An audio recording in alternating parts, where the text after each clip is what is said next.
And today we're studying topic 2, charitable prudence. How are we exhorted to develop a Christ-like demeanor, especially toward those who may provoke us unjustly?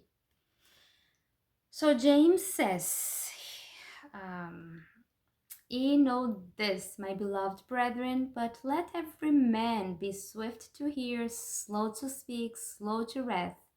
For the wrath of man worketh not the righteousness of God.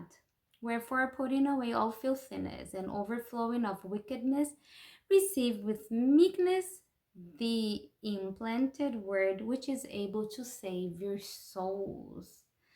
Um, Also, there is this verse here in Proverbs, which I found very important. A soft answer turneth away wrath, but a grievous word stirreth up anger. So it's not always easy to have a good answer when you are stirred up, huh? But Jesus, he was a great example. It says here, Christ was wrongfully accused, yet he opened not his mouth to justify himself. Um, if pride and selfishness were laid aside, 5 minutes would remove most difficulties.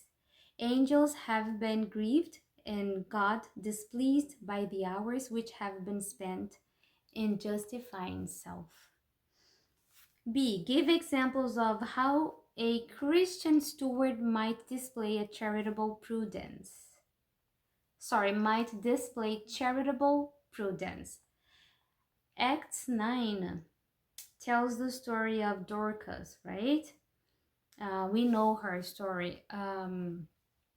She was a woman of good deeds, and she was a worthy disciple of Jesus, and her life was filled with acts of kindness. She knew who needed comfortable clothing and who needed sympathy, and she freely ministered to the poor and the sorrowful. Her skillful fingers were more active than her tongue. So here we see the example of a lady who she worked with her fingers way more than she did with her tongue. And this is something quite difficult, especially for us women, right? But we have to cling the promises of God and believe that he can help us to do so.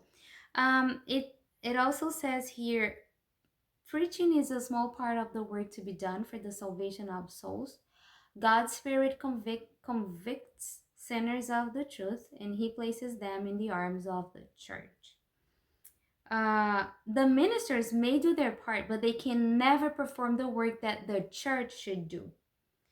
It is the duty of God's children to be missionaries for Him, to become acquainted with those who need help.